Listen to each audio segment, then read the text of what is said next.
할렐루야, 호산나교회 주일 예배 나오신 성도 여러분들, 주님의 이름으로 진심으로 축복하고 환영합니다. 4월 첫 주입니다. 그리고 봄이 완연하고 또 벚꽃이 만발하였습니다. 많이 흩날리고 있는데요, 하나님께서 주신 너무나 아름다운 이 자연을 보면서 감사하지 않을 수가 없습니다. 오늘 그렇게 우리에게 아름답게 모든 것을 주신 하나님을 찬양하면서 기쁨으로 하나님께 영광을 올려드리는 시간 되길 소원합니다. 모두 다 함께 일어나셔서 우리 그 아름다우시고 그 따뜻하신 주님 함께 찬양하도록 하겠습니다.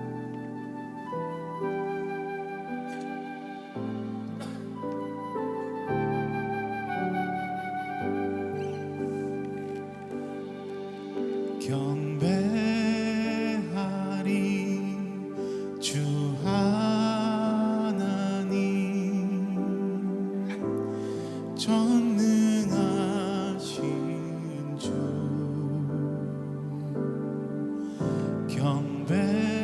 경배하리 평화의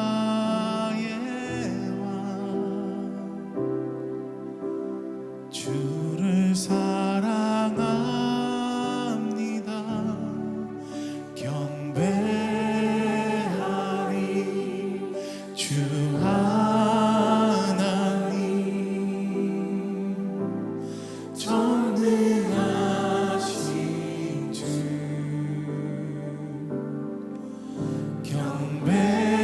경배하리 평화의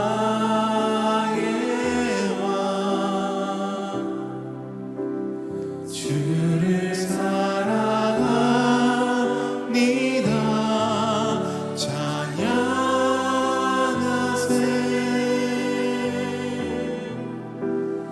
누가 주와 같으리.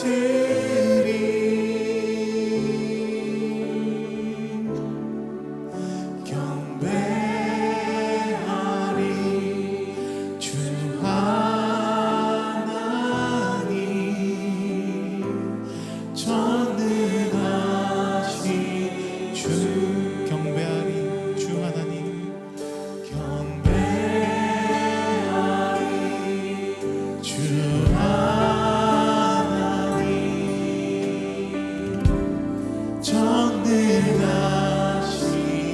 주,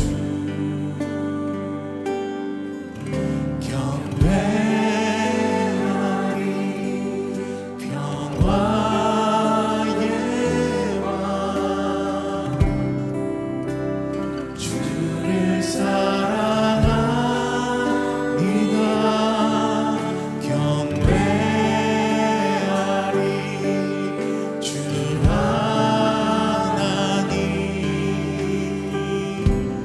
전능하신 주,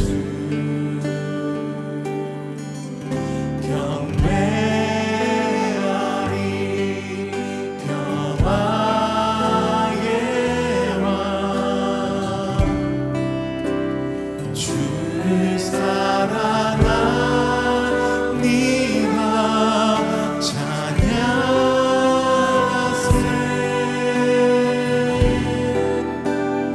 누가 주와 같으리.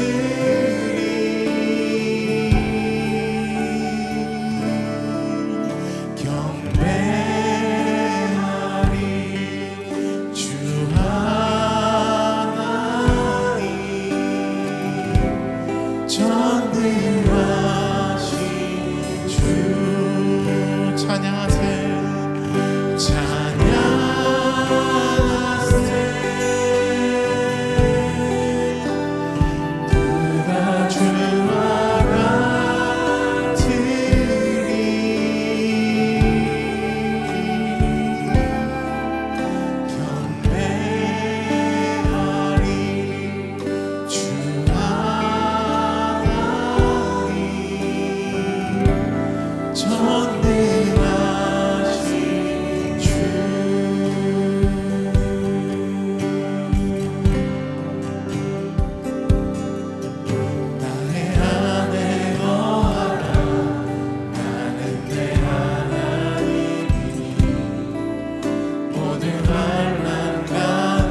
손 잡아주리라.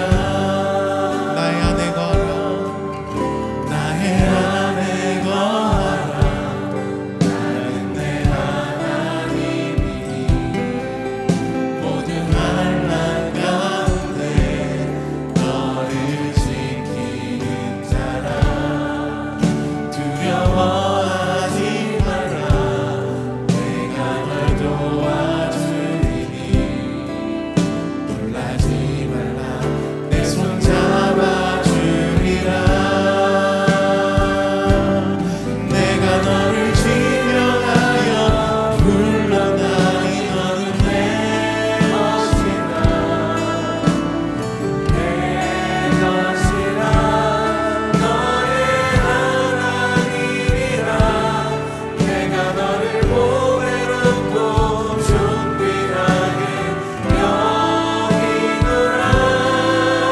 너를 사랑하는 내 여호와라.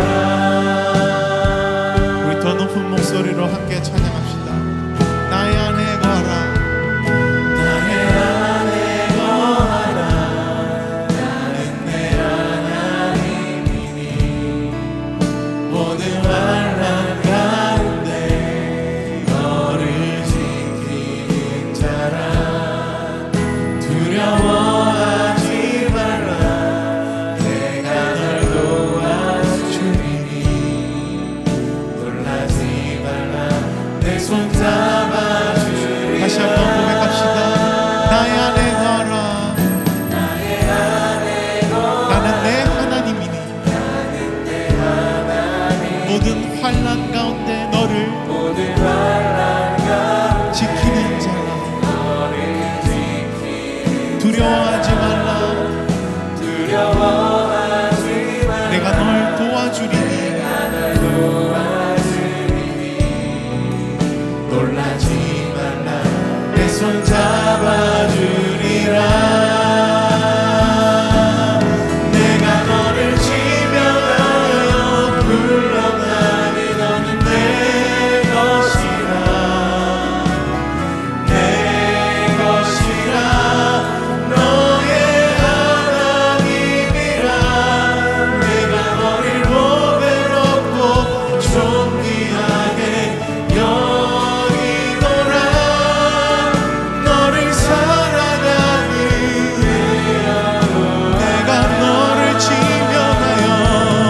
내가 너를 지명하여 불러나니 너는 내 것이라. 내 것이라. 너의 하나님이라. 내가 너를 보배롭고 존귀하게 여기노라. 너를 사랑하는 다시 한번 고백합시다. 하나님이 오늘 우리에게 주시는 위로입니다. 내가 너를 지명하여 네, 그렇습니다. 주님, 나는 주님의 것입니다. 내 것이라. 너의 하나님이라. 내가 너를 보배롭고 존귀하게 여기노라. 너를 사랑하는 그 사랑하시는 주님 안에서 우리의 두려움이 사라질 것입니다. 이제 눈 들어. 이제 눈 들어 주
묵상으로 기도하심으로 우리의 예배를 주 앞에 올려드리겠습니다. 함께 묵상으로 기도하시겠습니다.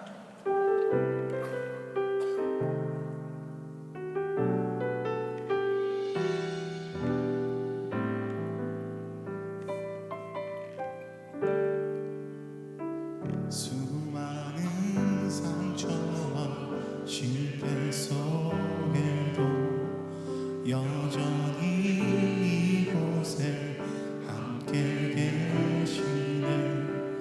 한없는 주님의 사랑 내게 점점 부어주시네.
다 함께 사도신경으로 우리의 신앙을 고백하겠습니다.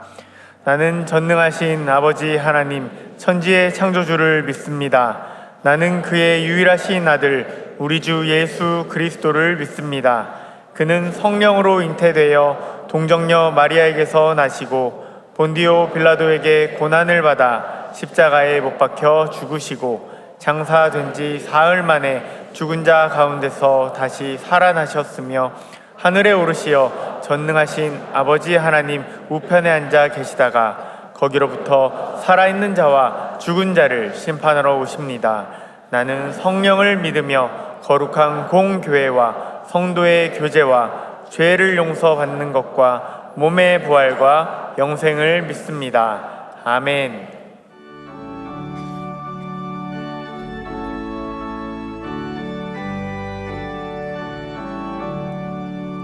복의 근원 강림하사 찬송하게 하소서. 한량없이 자비하심 증량할 길 없도다. 천사들의 찬송가를 내게 가르치소서. 구속하신 그 사랑을 항상 찬송합니다. 주의 뜻이 더운다나 이때까지 왔으니 이와 같이 천국에도 이르기를 바라네.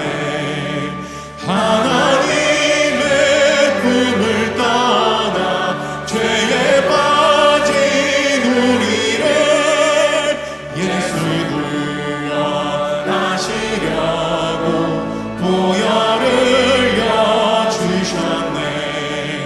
주의 귀한 은혜 받고 인생 빚진 자네네. 주의 은혜 사슬되사 나를 주께 내소서.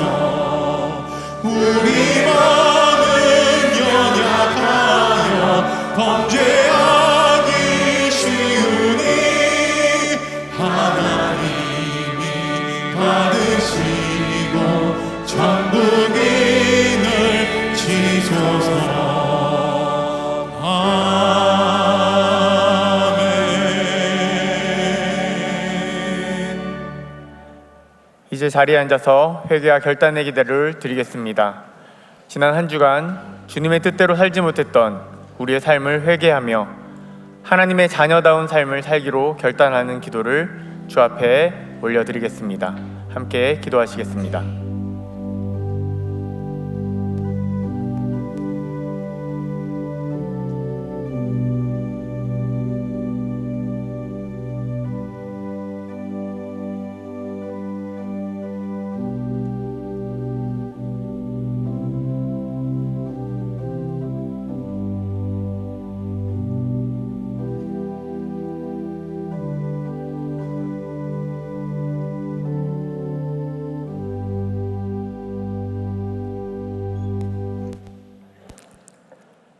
전지전능하신 하나님 아버지, 거룩하고 복된 주일 찬양과 경배를 올려드려오니 허명하여 주시옵소서. 주님의 성품을 담기 원하고 사랑을 실천하며 시대적 사명을 감당하는 성도님들이 언제 어디에서나 예배자가 되게 하시니 감사합니다. 의지가 연약하여 주어진 환경의 영향으로 교만과 욕심 때문에 하나님을 멀리하였던 나의 모습을 겟세마네 십자가 앞에 내려놓사오니 용서하여 주시옵소서. 성도님들의 삶과 가정과 일터 가운데 고난과 병마와 위기가 있을지라도 참고 견디며 이겨낼 수 있도록 믿음에 믿음을 더하여 주시옵시고 은혜 베풀어 주시옵소서. 긍휼이 많으신 하나님 아버지, 정치, 경제, 문화, 교육, 외교 등 얽혀있는 난관들을 잘 해결하여 나갈 수 있도록 총성 가운데 하나님 아버지의 역사심이 있으시기를 간절히 소망합니다. 하나님을 경외하고 국민을 두려워하며 정의롭고 신실한 일꾼을 뽑을 수 있도록 대한민국 국민들의 마음을 만져주시옵시고 성령 하나님께서 참된 일꾼이 선출되도록 역사하여 주시옵소서. 온 성도가 믿음소 비전센터 건축을 위해 기도할 때 마음이 하나가 되게 하시고 기도로 건축의 재단이 먼저 쌓이게 하시며 하나님의 때에 꼭 필요한 건축이 되게 하여 주시옵소서. K국제대학과 열방에서 헌신하시는 선교사님들과 미자리 교회를 기억하옵시고 선교사님들의 안전과 사역 가운데 동행하여 주시옵시고 기도와 돕는 손길이 풍성하기를 소망합니다. 믿음의 자녀들이 주어진 환경에서 좌절하며 낙마하는 자녀가 아니라 예수님의 이름으로 세임 얻고 주님의 성품과 능력으로 십자가의 좁은 길을 걸어갈 때 믿음의 자녀들의 삶을 이끌어 주시고 주관하여 주시옵시며 자로나 우로나 치우치지 아니하고 생명의 길로 나아가도록 지켜보아여 주시옵소서. 각양각색으로 예배를 섬기는 봉사자들의 헌신을 기억하옵시고 하늘의 상급으로 채워 주시옵소서. 올려드리는 샤론 찬양대의 찬양과 감사의 예물을 받아 주시옵시고 교회 모든 부서와 기관들이 주님의 뜻 아래 잘 운영되어지기를 소망합니다. 원로 목사님과 원로 은퇴 장로님들을 비롯한 믿음의 스님자들의 기도와 헌신을 기억하시사 지금까지의 삶보다 이후의 삶이 더 아름답고 강건케 되는 은혜를 허락하여 주시옵소서. 유진소 담임 목사님의 신원을 강건케 하옵시며 성령 충만케 하여 주시옵소서. 선포되어지는 생명의 말씀을 들을 때 듣는 길을 허락하옵시고 우리 모두의 심령이 뜨거워지는 역사를 통하여 치유와 회복이 일어나게 하옵소서. 말씀 붙들고 삶의 현장으로 나갈 때 죄와 싸워 승리하는 모든 성도님들이 되기를 원하오며 이 모든 말씀 길이요 진리요 생명 되신 예수 그리스도 이름으로 기도합니다. 아멘.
4월 첫째 주 호산나 소식입니다. 오늘 호산나 교회 주일 예배 나오신 성도님들을 주님의 이름으로 환영합니다. 등록을 원하시는 분은 예배 후 명지는 2층 새가족실에서, 하단은 교육자에게 안내를 받으시기 바랍니다. 해외 선교 중보기도회가 오늘 오후 1시 30분에 명지 2층 새가족실에서 있습니다. 정기당회가 오늘 오후 4시에 명지 12층 당회실에서 있습니다. 전기 정기검사가 4월 8일 월요일 오전 10시에 예정되어 있습니다. 이 시간 동안은 엘리베이터를 사용할 수 없으며 각 실의 전기 코드는 안전을 위해 뽑아주시기 바랍니다. 4월 행정카운슬이 4월 13일 토요일 오전 7시에 명지구청 세미나실에서 있습니다. 위원회별 보고 및 안건 첨부 자료를 4월 8일 월요일까지 메일로 제출해 주시기 바랍니다. 재직회가 4월 14일 주일 3부 예배 후에 명지 2층 본당에서 있습니다. 순장반이 4월 14일 주일 오후 4시에 명지 2층 본당에서 있습니다. 이번 주 식당 봉사는 블레싱 마을과 온유 마을이며 다음 주는 샬롬 마을입니다. 이번 주 미꿈소 비전센터를 위한 릴레이 기도 담당은 샬롬 마을이며 다음 주는 소망 마을입니다. 그 외에는 주보를 참고해 주시기 바랍니다. 4월 첫 주 주일 예배 오신 여러분 환영하고 축복합니다. 우리 좌우인 성도들하고 한번 인사하며 하면서 사랑합니다, 축복합니다 이렇게 한번 인사했으면 좋겠습니다. 웬 뜬금없이 사랑하느냐 이렇게 따지지 마시고 늘 사랑하는 마음으로 함께 교제하시기 부탁드립니다. 오늘 예배 가운데 특별한 분이 또 오셨습니다. 오늘 그 듀오 매종 우리 귀한 시간 콘서트가 피아노하고 첼로 콘서트가 있는데 거기에서 함께 연주해 주실 우리 피아니스트 히데오 코보리 선교사님, 그리고 첼리스트인 요시야 야마모토 목사님 오셨습니다. 잠깐만 일어나시면 박수로 환영해 주시고.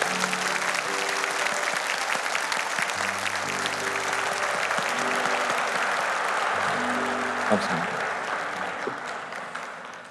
교회 소식 몇 가지 말씀드립니다. 먼저 셔틀버스를 이 가까운 명지 우리 오션시티와 국제신도시로 좀 확장을 했습니다. 사실 오션시티나 국제신도시 계시는 분들은 걸어오기는 좀 멀고 그렇다고 차를 가져오니 좀 눈치가 보이는 이런 애매모호한 상태가 됐는데 셔틀버스를 이용하시면 가장 좋습니다.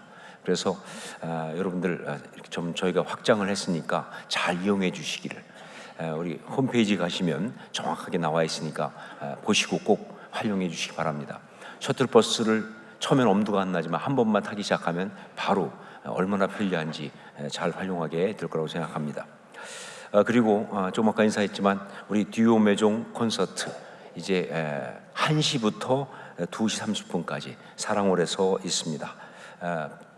피아노와 또 첼로 이렇게 두 가지로 사역을 하시는 아주 귀한 분들인데 관심 있는 분들은 예배 끝나고 참석하시면 되겠습니다.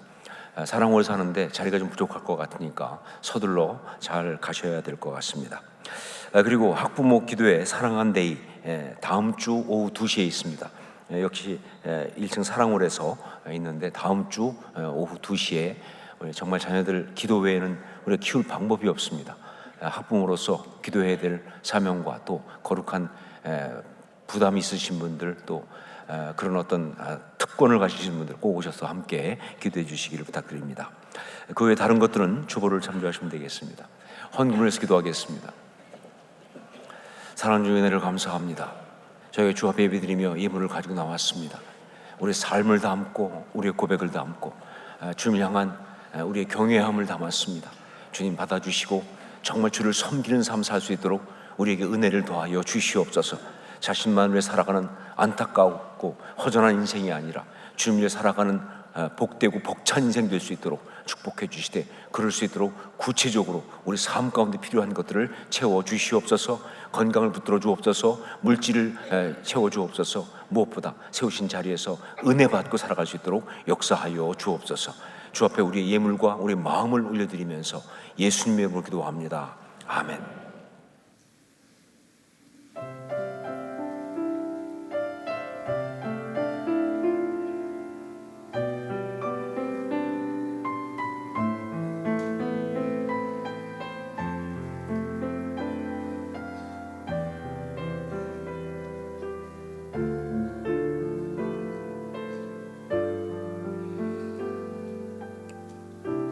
왕이신 나의 하나님, 내가 주를 높이고 영원히 주 이름을 송축하리다.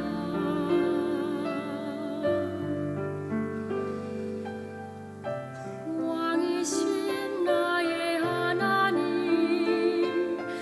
내가 주를 높이고 영원히 주 이름을 송축하리다.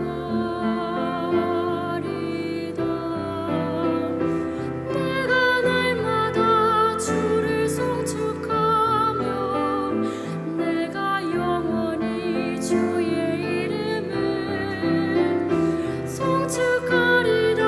주의 이름을 송축하리다.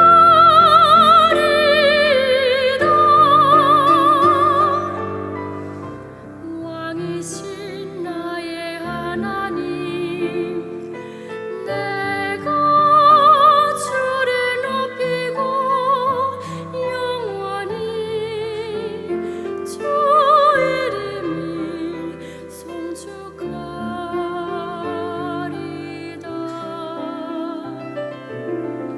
주는 은혜로우시며 주는 자비하시며 노하길 더디하시며 인자하심이 크시도다.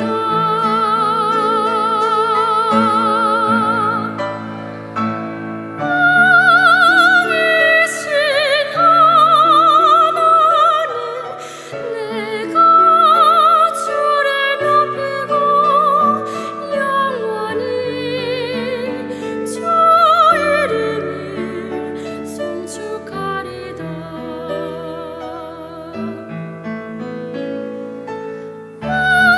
왕이신 하나님, 내가 주를 높이고 영원히 주 이름을 송축하리다.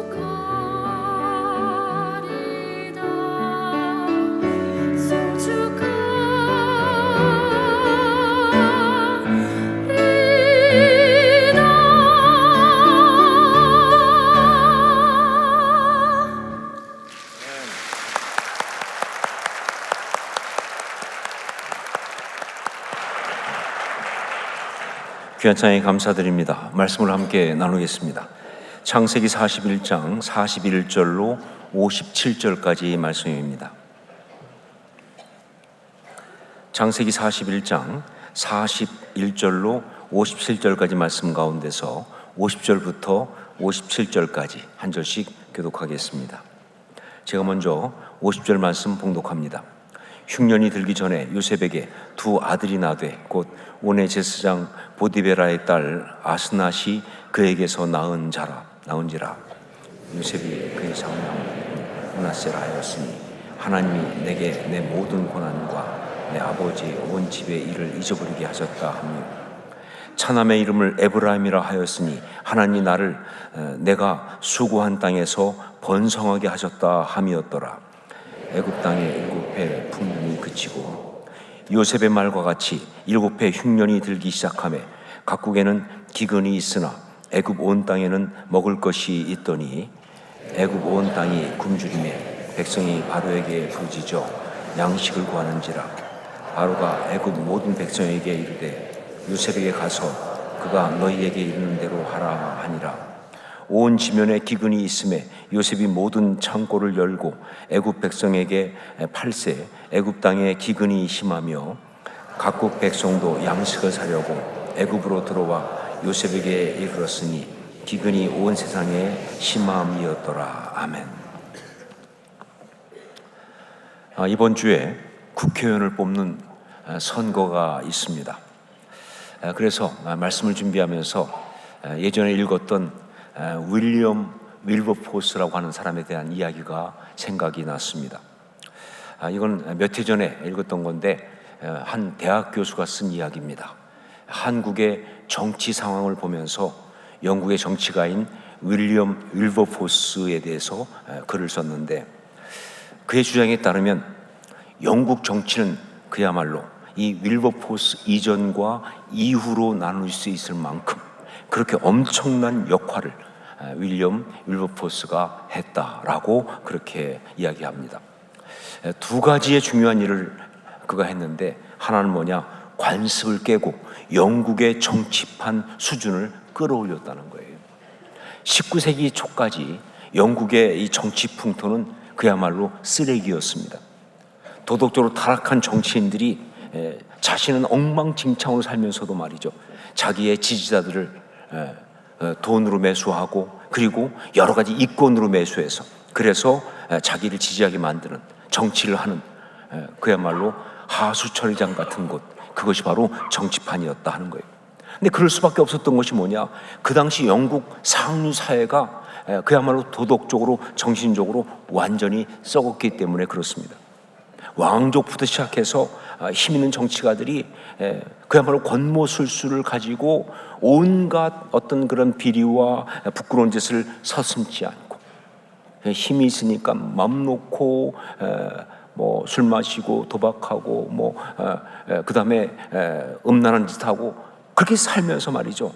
그러면서 그냥 사회 전체에 어떤 그런 아주 부끄러운 영향을 주고 있던 그런 시대였기 때문에 정치가 그렇게 된 거예요.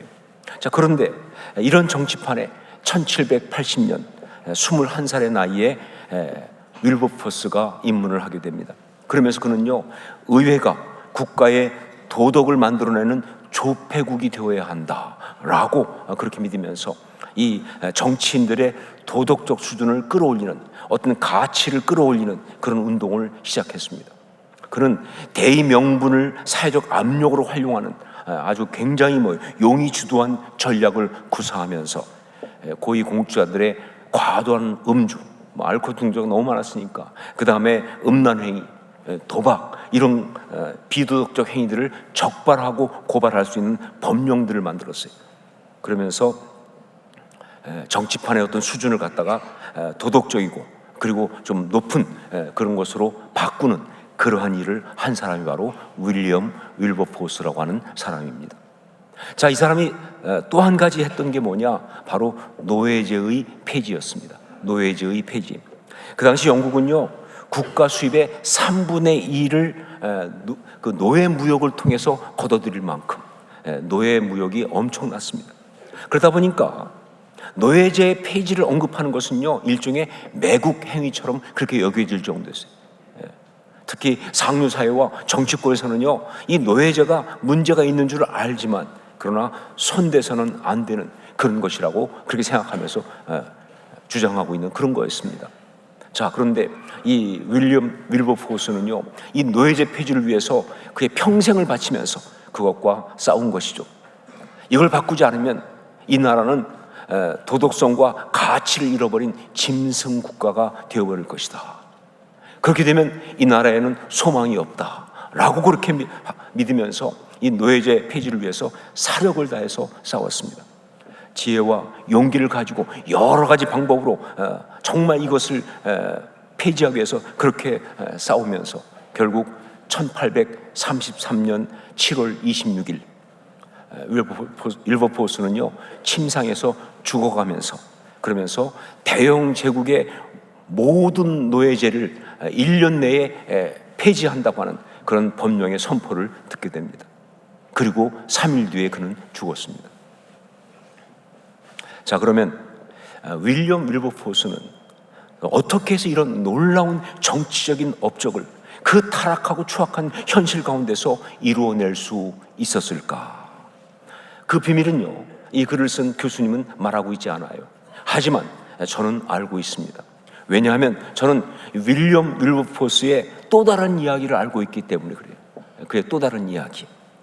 윌리엄 윌버포스는요, 어릴 때 부모님이 다 돌아가셨습니다. 그러다 보니까 이제 큰아버지 집 그리고 작은아버지 이렇게 살게 되는데, 특별히 신앙이 좋은 작은아버지의 영향 가운데 성장을 했어요. 그러면서 캠브리지를 갔고, 그리고 21살에 이제 정치에 입문을 한 거예요.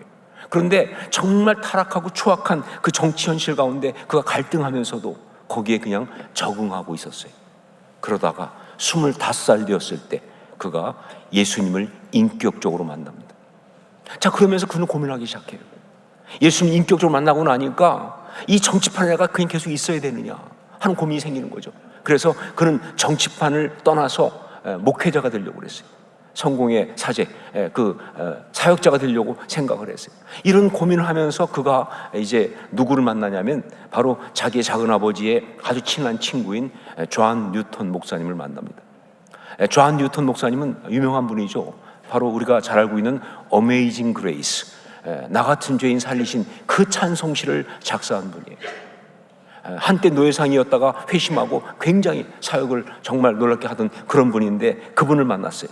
그때 그분이 이 존 뉴턴, 윌리엄 윌버포스에게, 그리고 사실은 윌리엄 윌버포스만이 아니라 인류에게도 정말 중요했던 그런 아주 중요한 조언을 하게 됩니다. 그것이 뭐냐면, 너의 일터는 바로 하원이다.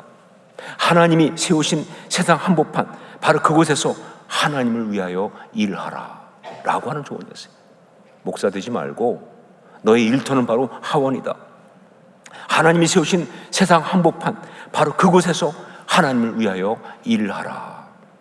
그래서 그는 그때부터 정치판 한복판에서 치열하게 싸우면서 그것을 바꾸어 나가는 것을 그의 사명으로 여기면서 그렇게 사역을 했던 것이었습니다. 여러분, 참 신앙은요, 죄악된 이 세상 한복판에서 하나님의 사람으로 언약을 붙들고 살아가는 것, 그게 참 신앙입니다. 예, 참 신앙은 죄악된 이 세상 한복판에서 하나님의 사람으로 언약을 붙들고 살아가는 것, 이게 참 신앙이에요. 신앙을 지키겠다고 세상을 떠나서 현실을 부정하면서 외면하면서 그렇게 살아가는 거, 그거 절대로 진짜 신앙 아닌 거예요. 예, 윌리엄 윌버포스처럼 그렇게 하나님이 세우신 자리가 정치판 한복판이라면 그곳에서 세상 정치를 하면서 하나님의 나라를 이루기 위해서 살아가는 것, 이것이 목사가 되는 것보다 훨씬 더 중요한 신앙의 길이다, 그런 이야기예요. 여러분, 여기에서 마음속에 이런 질문이 올라올 수 있습니다. 그런데 유 목사님, 근데 왜 유 목사님은 목사가 되셨습니까? 이런 질문이 올라올 수 있죠. 아니, 목사가 되는 것보다 그게 더 중요하다며 왜 유 목사님은 목사가 되셨습니까? 여러분, 저는 세상을 떠나서 세상과 다른 이 교회 안에서 목회하고 있다고 생각하지 않습니다. 저는 세상을 감당하지 못해서 피해서 목회자가 된 것이 아니다, 그 말이에요.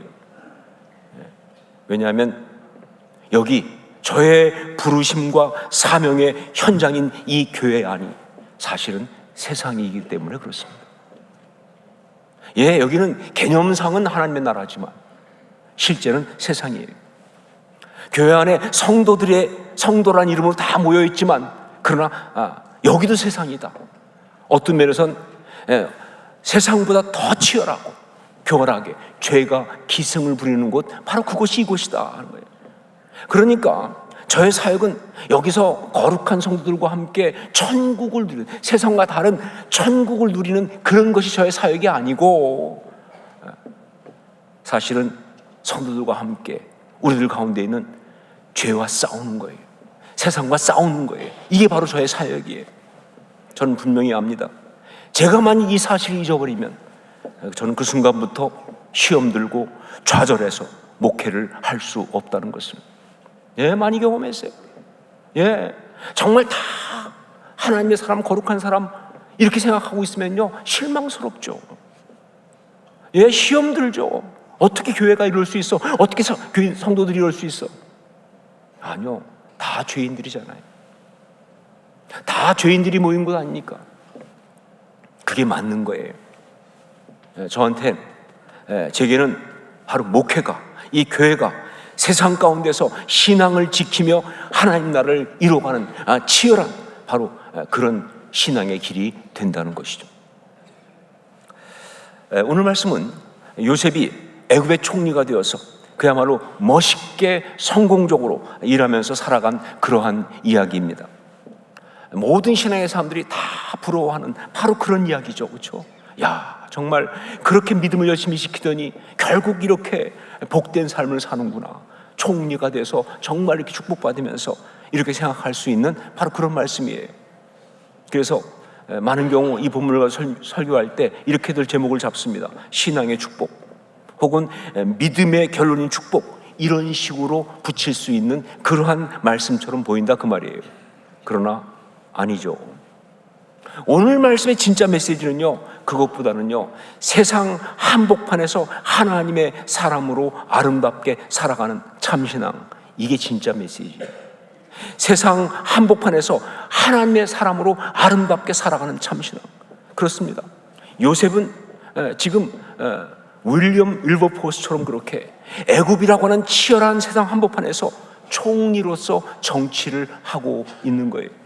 그것도 7년 풍년과 이어서 오는 7년 흉년이라고 하는 굉장히 격변하는 상황 속에서 사람들의 욕망과 이기심, 그리고 근시안적인 단견들이 충돌하는 그런 죄와 어려움을 지혜롭게 조정하고 경영하는 그러한 일을 지금 멋지게 감당하고 있는 것이다 그 말이에요. 예, 사람들이 풍년이 막 오니까, 그러니까 많이 걷었으니까 좀 내놔라, 따로 모아두자, 그거 들을 것 같아요? 아니, 풍년 돼서 그래서 많이 생겼으니까 이제 좀 내놓으라면 내놓을 것 같으니까 말이에요. 사람들은 안 내놓죠. 많으면 많을수록 더 갖고 싶어 하죠. 그리고 또 이런 말 하지 않겠어요? 아니, 이렇게 풍년이 계속되고 있는데 무슨 흉년이 온다는 거야? 불길하게 재수없게. 그러지 않겠습니까? 얼마나 근시안적인데요, 얼마나 아집이 센데요. 그러다가 또 이제 그 정작 흉년이 되었을 때는 그 사실은 흉년 기간 동안에 계속 살아야 되니까 저장한 것을 조금씩 나눠 먹어야 되는데 그게 가능하다고 생각하세요? 난리 나죠. 더 달라고. 마치 맡겨놓은 거 가져가듯이 막 내 거라고 우기고 말이죠. 그러면서 아우성칠 텐데, 말씀이 나오는 것처럼. 이런 인간의 욕망과 이기심과 아집이라고 하는 그 죄성들이 막 충돌하는 가운데 그걸 조정해 가면서 상황을 경영해 가는 그 어려운 총리의 일을 요셉이 하나님의 영에 감동된 하나님의 사람으로 멋지게 감당하고 있다 그 말입니다. 한때 유행했던 말 그대로 그 어려운 일을 요셉이 해내지 말입니다. 태양의 후예. 그 어려운 일을 요셉이 해내지 말입니다. 어떻게 그렇게 할 수 있었을까? 이게 진짜 중요한 메시지. 사실은 어떻게 그렇게 할 수 있었을까? 이게 정말 오늘 우리에게 중요한 메시지예요. 어떻게 우리가 이 세상 한복판에서 하나님의 사람으로 우리에게 맡겨진 그 사명을 감당하며 살 수 있을까? 어떻게 해야? 이게 중요하니까. 이게 정말 중요한 메시지죠. 그 대답을 주는 것이 놀랍게도 요셉이 낳은 두 아들의 이름이에요. 여러분, 성경에 나오는 이름은요, 영적인 메시지를 그 안에 담고 있는 경우가 참 많습니다.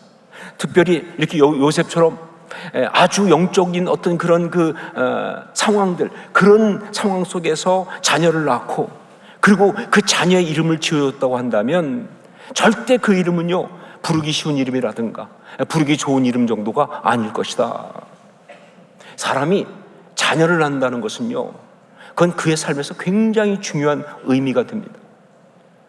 하나님의 형상대로 지음받아서 이 땅에 태어나서 이제 그 사람이 성장하면서 그러면서 열매를 맺는 것이 바로 그것이기 때문에 자녀를 낳는다는 것은요, 정말 삶에 너무 중요한 의미가 되는 거예요. 더군다나 여기 요셉처럼 언약을 받고 그 언약을 이어가는 언약의 삶을 사는 사람인데, 그런데 고향을 떠나서 애굽에 와서 살았잖아요. 그러다가 그곳에서 아들을 낳았다고 한다면 이건 느낌이 다르죠. 이건 정말 특별한 이야기죠. 그의 인생에 정말 큰 의미로 다가올 수밖에 없다 그 말입니다. 그러므로 그때 요셉이 그 아들들에게 지어준 이름은요, 그냥 이름이 아니죠. 예, 그것은 바로 그곳에서 하나님의 사람으로 살아가는 그의 삶의 고백이었습니다. 예, 요셉은 분명히 그렇게 이름을 지었을 것이다. 삶의 고백으로. 그렇기 때문에 그 이름들이 애굽이라는 세상 한복판에서 하나님의 사람으로 아름답게 살아갈 수 있는 참 신앙의 비밀을 그대로 보여주고 있다는 것이죠.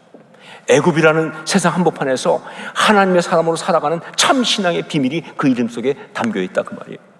자, 첫째를 뭐라고 지었습니까? 첫째를 므낫세 이렇게 지었습니다. 므낫세. 우리 51절 말씀을 함께 읽겠습니다. 51절 같이 읽습니다. 요셉이 그의 장남의 이름을 므낫세라 하였으니 하나님이 내게 내 모든 고난과 내 아버지의 온 집 일을 잊어버리게 하셨다 하며, 므낫세, 잊어버리는 자, 잊게 하는 자라는 뜻으로 하나님이 내게 내 모든 고난과 내 아버지의 온 집 일을 잊어버리게 하셨다라는 고백을 담아서 지은 이름이에요. 자, 보세요. 그냥 부르기 쉬운 이름 아니죠. 그냥 뭐 일반적으로 지은 이름 아니잖아요. 그렇죠? 예. 정말 요셉의 삶의 고백이 담겨 있지 않습니까? 그리고 삶을 그렇게 아름답게 살겠다고는 결단이 있는 그런 이름이 바로 이 이름이에요.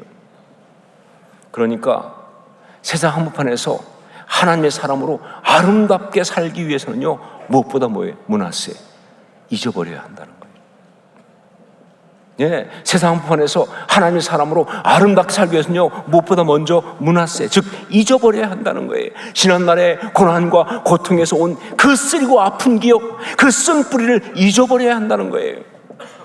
여러분, 고난은 축복이다, 고난이 축복이다 들어보셨나요? 여러분, 이건 만고불변의 진리예요. 이 땅을 살아가는 사람들 가운데서 고난을 통과하지 않고도 아름다울 수 있는 사람은 한 명도 없다 그 말입니다. 예, 힘들고 어려운 시간을 거쳐야 그 인격이, 그 신앙이 제대로 아름답게 설 수 있으니까 고난을 통과하지 않고 아름다울 수 있는 사람은 아무도 없는 거예요. 자, 그런데 문제는 그 고난이라는 것이 우리한테 데미지를 남긴다는 게 문제예요. 그 고난이라는 것이 그걸 통과하는 동안에 우리한테 데미지를 남긴다. 어떤 종류이든 그 고난을 통과해야 아름다울 수 있는데, 어떤 종류든 그 고난은 반드시 우리한테 데미지를 남긴다는 거예요. 아픈 기억과 그리고 뭐 상처를 남긴다는 게 이게 문제가 되는 거예요. 그래서 많은 사람 경우 고난을 통과하고 났는데도 아직도 그 고난에 잡혀 있어요.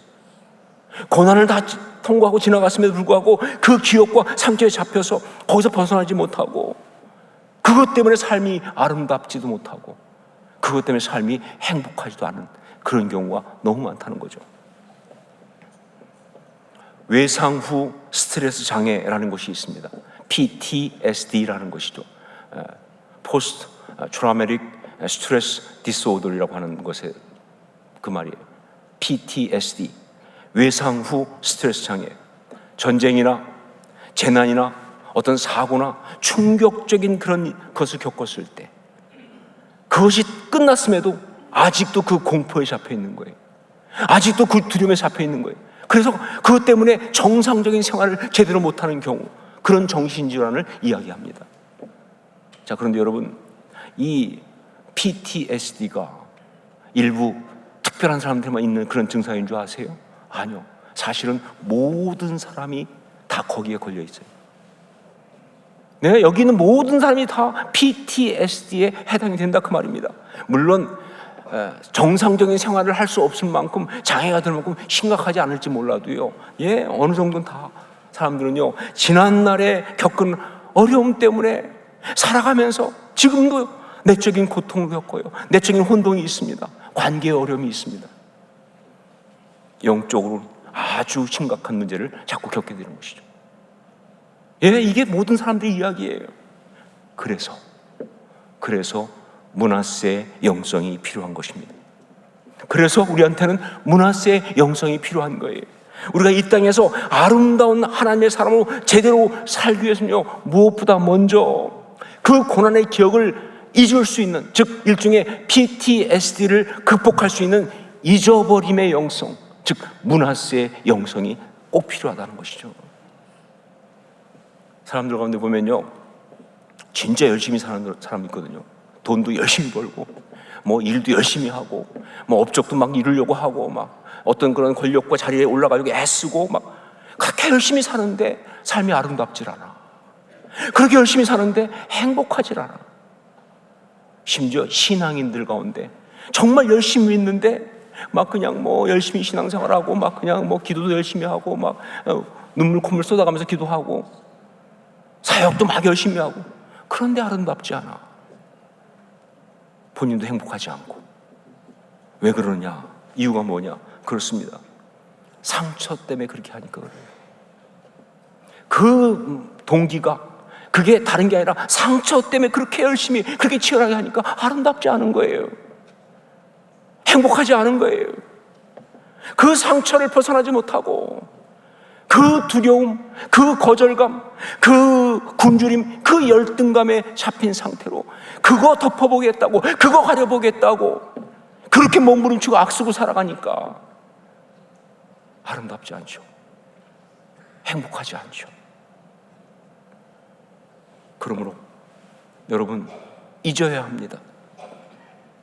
여기 요셉이 고백한 그대로 므낫세, 즉 하나님이 내게 내 모든 고난과 내 아버지의 온 집 일을 잊어버리게 하셨다 하는 그 역사가 반드시 우리한테 있어야 한다, 그 말입니다. 그래야 행복하고요, 그래야 아름다울 수가 있어요. 자, 그런데 여기서 질문이 나오죠. 잊어야 한다고 하셨는데, 잊고 싶은데 잊어져야 잊을 거 아니냐, 그 말이에요. 예, 잊어야 한다고 했는데, 그런데 잊어지지 않는데 어떻게 잊으란 말이에요. 예, 기억하고 싶지 않지만 자꾸 기억이 나는 걸 어떻게 하면 좋으냐, 그 말이에요. 벗어나고 싶지만 자꾸 속에서 그 감정이 올라오고 있는데 어떻게 벗어나냐, 그 말이에요. 이게 문제죠. 바로 그래서 여러분, 므낫세 영성은요, 단지 기억하지 않고 잊어버리라는 그런 이야기가 아니에요, 절대로. 예, 요셉도 분명히 고백하지 않습니까? 예, 보세요. 요셉이 나는 다 잊었다 이렇게 말하지 않잖아요. 여러분, 다 잊었다라 말하는 사람은 아직 안 잊은 거예요. 사람들 중에 나 마음 비웠어, 안 비운 거예요. 그게 이렇게 마음대로 안 되는 거예요. 요셉은 뭐라고 말하고 있습니까? 내가 다 잊었다 이렇게 말하지 않고, 하나님이 내게 내 모든 고난과 내 아버지의 온 집 일을 잊어버리게 하셨다라고 말하잖아요. 하나님이 내게 내 모든 고난과 내 아버지의 온 집 일을 잊어버리게 하셨다. 예, 무슨 얘기예요? 그러니까 정답은 뭐예요? 바로 은혜. 이게 정답입니다. 은혜. 예, 지난날의 이야기를 잊어버리는 것이 아니라 그걸 다 생생하게 기억하지만 그 모든 것이 결국 하나님이 나를 아름답게 하시기 위해서 역사하신 은혜였다라는 그 전환이 있느냐, 그게 중요하다고 말. 이걸 전환시킬 수 있는 바로 그 역사, 이걸 말하는 거예요. 몇 해 전에 제가 메일을 하나 받았는데, 그 메일은 제가 미국에서 목회할 때 그때 찬양팀으로 열심히 섬겼던 한 자매로부터 온 거였어요.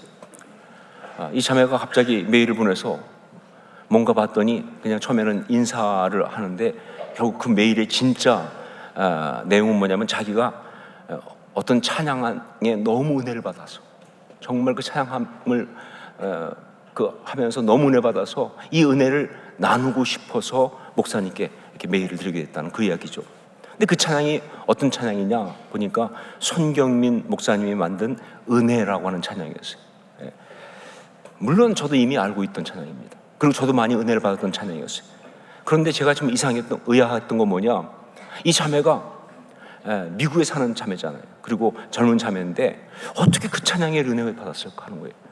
왜냐하면요, 이건 물론 뭐 저 전문가는 아니지만 그냥 제 느낌이지만, 그 찬양은 그 가사라든가 그 다음에 어떤 그런 곡의 어떤 분위기상 좀 옛날스러운, 좋게 말하면 옛날스러운, 좀 나쁘게 말하면 촌스러운 그런 곡이잖아요, 그렇죠? 그러니까 가요로 말하면 약간 트로트 같은, 그러니까 CCM의 트로트라고 말할 수 있는 그런 느낌인데 어떻게 그 자매가 그 찬양을 그렇게 좋아할 수 있을까? 이게 상당히 처음엔 의아했어요. 근데 바로 제가 그 이유를 알았죠. 왜냐하면 찬양 제목이 뭐예요? 은혜니까. 은혜니까 은혜 받은 거죠, 그렇죠? 예, 다른 게 아니라 정말 투박하지만 정말 진정성 있게 고백하는 모든 것이 은혜였어. 이게 가슴을 친 거예요. 그 가슴을 터치한 거예요. 그 고백이 그렇게 강력한 임팩트가 있던 이유를 나중에 손경민 목사님의 간증을 통해서 알게 되었습니다. 어느 집회에서 했던 간증을 기사를 만들어서 쓴 걸 보니까 이 손경민 목사님은요, 태어나면서 얼마 안 돼서 가정이 깨졌어요. 아버지 어머니가 이혼했습니다. 그런데 그 아버지가 너무 무책임하게 아직 젊다기보다도 거의 어린 그런 그 아내와 두 자녀를 팽개치고 나가버렸어요. 그래서 그때부터 이 젊은 엄마와 두 자녀는 그야말로 뭐예요? 길바닥에 나앉은 거예요. 지독한 가난이 시작됐어요. 정말 생존을 위해서 어떻게 할 수 없는, 엄마는 계속 일해야 되고, 그러면서 막 진짜 어릴 때부터 힘든 시간이 시작된 거예요. 근데 그런 가운데도 그 어머니가 정말 열심히 기도하고 새벽 기도 가고 그런 신앙의 사람이어가지고, 이 손경민 목사님 기억하는 것은 새벽 기도 끝나고 될 쯤 되면 자기들은 자고 있으면 갑자기 그 얼굴에 물이 막 뚝뚝 떨어진대요. 눈 떠보면 어머니 눈물이, 새벽 기도 갔다 와서 자녀들 붙들고 기도할 때 그 눈물이 쏟아지니까 그 기억이. 이사를 수십 번 다녔다고 그래요. 근데 그런 중에 또 어떤 어려움이 있었냐면 정말 믿었던 사람, 교회 안에서 신앙적으로 정말 신뢰했던 사람한테 사기를 당합니다. 참 하여간 사기꾼 다 나쁘지만 이런 사기꾼 진짜 나빠요. 그 어려운 사람 카드의 명의를 도용해가지고 그냥 써버린 거예요. 그걸 또 다 갚았어요. 어쩔 수 없이. 그걸 또 고생하고 거기다 또 몸이 아팠어요. 그래가지고 군대 가려고 갔는데 간 지수가 너무 높아가지고 군대도 못 갈 정도로 몸이 아팠어요. 공부하고 싶었지만 대학을 갈 수 없으니까 그 시간에 일하러 가야 되니까 대학도 못 가고, 하여간 이런 아주 어려운 시간을 보내면서 이분이 성장한 거예요. 그러다가 2018년 이제 늦게 신학 공부하고 그래가지고 목사 안수를 받게 되니까 얼마나 감동이 왔겠습니까? 늦게 목사 안수 받으니까 얼마나 감격했겠어요. 그래서 그때 그 목사 안수 받기 전에 그 감격, 그걸 가지고 쓴 찬양이 바로 은혜라는 찬양이에요. 그동안 많은 어려움이 있었지만 그 가운데 정말 하나님께 받은 은혜가 또 많더라. 이것도 은혜였고 저것도 은혜였고 아주 여러 가지 은혜 받은 게 많다는 걸 발견하면서 그걸 찬양으로 만들어서 올려서 이렇게 찬양을 만들었는데, 그런데 정작 발표를 못합니다. 뭔가 성령이 막으시는 거죠. 그래서 그냥 둬요. 뭔가 마음에 안 드니까. 그러다가 2년 뒤에 다시 그것을 손보는데 그때 찬양 가사를 다 뒤집어 엎었어요. 왜? 어떤 은혜가 왔냐면요, 그러니까 그 어려운 가운데 그래도 은혜를 많이 받아서 이것도 은혜고 저것도 은혜고 했었는데, 아니 다시 제대로 보고 보니까 모든 것이 은혜더라 그 말이에요. 은혜 아닌 것이 없더라 그 말입니다. 예, 살아가면서 나는 이 정도는 당연한 거 아니야 했던 모든 것이 사실은 다 은혜였더라 그 말입니다. 여러분, 당연하다 생각하면요 억울해지기 시작합니다. 여러분 그런 말 들어보셨죠? 부러우면 지는 것이다. 근데 사실 그거 아니에요. 부러우면 지는 게 아니라 억울하면 지는 겁니다. 억울하면 지는 거예요. 당연하다 생각하면 억울하죠. 그런데 그게 다 은혜였다는 사실. 정말 그래서 다 뒤집어 엎고 다시 쓴 거예요. 그 살아왔던 모든 시간들과 어려운 것과 힘든 것들 다 그것이 특별한 한없는 은혜였다는 사실을 고백하지 않을 수 없었기에, 그게 바로 모든 것이 은혜라는 고백의 이 찬양이죠. 손경민 목사님의 이 찬양, 이 고백이 바로 므낫세의 영성입니다. 예, 고난의 시간에 그 아픈 기억이 다 은혜였다 라고 고백할 수 있을 때 그때 있는 거예요. 진짜로 힘들었던 것, 수치스러운 것까지도 다 은혜였다라고 고백할 수 있을 때 진정으로 그 고난과 수치에서 벗어나는 거예요. 그리고 그래야 이 세상 가운데서 정말 아름다운 삶을 살 수가 있는 거예요. 이 세상 죄의 고난 피할 수 없거든요. 어떡할 거예요? 예, 그래야 이 세상 가운데 정말 아름다운 삶을 살 수가 있다 하는 거죠. 첫째가 므낫세였습니다. 둘째는 뭐라고 지었냐? 또 한 가지 에브라임이라고 지었습니다. 에브라임. 우리 52절 말씀을 함께 읽겠습니다. 52절 같이 읽습니다.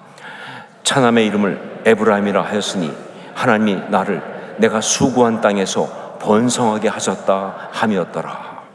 이 에브라임, 이 둘째 아들의 이름이 또한 정말 중요한데 문제는 뭐냐? 설교가 너무 길어진다는 게 문제죠. 그렇죠? 이제 끝날 타이밍이 다 됐는데 아직도 이제 둘째 가면 어떡하겠다는 거예요. 그래서 제가 설교 준비하면서 그냥 둘째는 간단하게, 첫째 얘기할 때 많이 얘기했으니까 간단하게 이렇게 마무리하면서 끝내려고 했는데 도저히 그럴 수가 없었어요. 왜냐하면 제가 둘째니까. 예, 둘째 아들의 그 서러움이 있잖아요. 맨날 형 뭐 하던 거 그냥 물려받아 입고 뭐 심지어 뭐 형은 돌잔치, 난 돌잔치도 안 해줬는데 설교까지 이럴 수는 없다. 그래서 도저히 그냥 끝낼 수 없다. 용납이 안 된다. 사실은 그것보다는, 이건 그냥 웃자고 하는 이야기고요, 그것보다는 므낫세, 이게 서론이라고 한다면 에브라임이 본론이고 결론이라고 그렇습니다. 이 세상 한복판에서 어떻게 하나님의 사람으로 아름답게 살아갈 수 있느냐, 그 삶의 그 비밀의 어떤 그런 결론이, 본론이 뭐냐? 그게 에브라임이니까. 그러니까 이거 제대로 할 수밖에 없다. 그냥 넘어갈 수 없다. 그래서 에브라임에 대해서는 다음 주에 하도록 하겠습니다. 네, 제대로 다음 주에 기도하겠습니다. 우리 기도하면서 정말 세상 한복판에서 하나님의 사람으로 아름답게 살아갈 수 있게 하옵소서. 참 신앙의 사람 되게 하여 주옵소서. 그럴 수 있도록 우리에게 므낫세의 영성, 모든 것이 은혜인 것을 고백하는 므낫세의 영성 주시옵소서. 그 영성으로 살아가게 하여 주옵소서. 우리 함께 간구하며 동성으로 같이 기도하겠습니다. 아버지, 하나님 기도합니다. 하나님 아버지, 우리의 삶이 정말 그렇게 하나님 앞에 살아가기 원합니다. 므낫세의 영성, 모든 것이 은혜입니다. 하나님, 그렇게 아픔을 잊어버리고 그 고난에서 벗어나는 우리가 되게 하여 주시옵소서. 정말 그 영성으로 살아가게 하옵소서. 그것이 우리 심령 고백이 되게 하여 주옵소서. 아버지 하나님, 정말 그러한 주의 은혜 가운데 살기 원하는 축복하시고 그런 거룩함으로 우리를 새롭게 하여 주시옵소서. 므낫세 영성으로 살아가도록 아버지 인도 역사하옵소서. 정말 나의 살아오는 시간 모든 것이 다 은혜였습니다. 내가 당연하다고 생각할 것이 아니라 하나님의 은혜인 것을 고백합니다. 그렇게 살아가게 하여 주시옵소서. 인도하옵소서. 사랑하는 주님, 정말 우리가 살아가면서 이 세상 한복판에서 신앙의 사람으로 아름답게 살아간다는 것 쉽지 않지만, 그러나 그것이 바로 참 신앙인 것을 이 시간 말씀을 통해서 들었습니다. 우리가 그렇게 참 신앙으로 살 수 있도록 우리에게 므낫세 영성 주시옵소서. 정말 그 모든 고난과 아픔을 원망하고 그것 때문에 좌절하고 매여 있는 것이 아니라 하나님의 특별한 은혜였음을 고백하는 그러한 영성이 우리 가운데 있게 하여 주시옵소서. 모든 것이 은혜입니다. 입술의 고백이 아니라 심령의 고백이 되기 원합니다. 그렇게 승리하기 원합니다. 역사하여 주시옵소서. 예수님 이름으로 기도합니다. 아멘. 우리 자리에서 일어나서 함께 찬양을 드리겠습니다.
기도하겠습니다.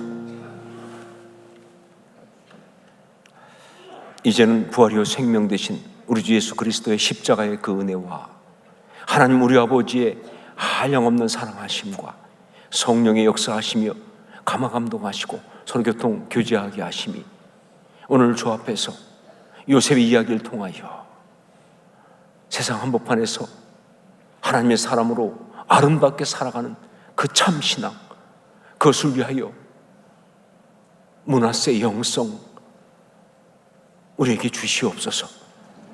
고백하는 주의 귀한 사람들을 머리 위에, 그 아름다운 삶의 발걸음 걸음 위에, 그리고 주께서 피를 세우신 이 교회와 우리 주님 여전히 사랑하시는 이 나라 이 민족 위에 이제부터 영원까지 항상 함께 있을지어다. 아멘.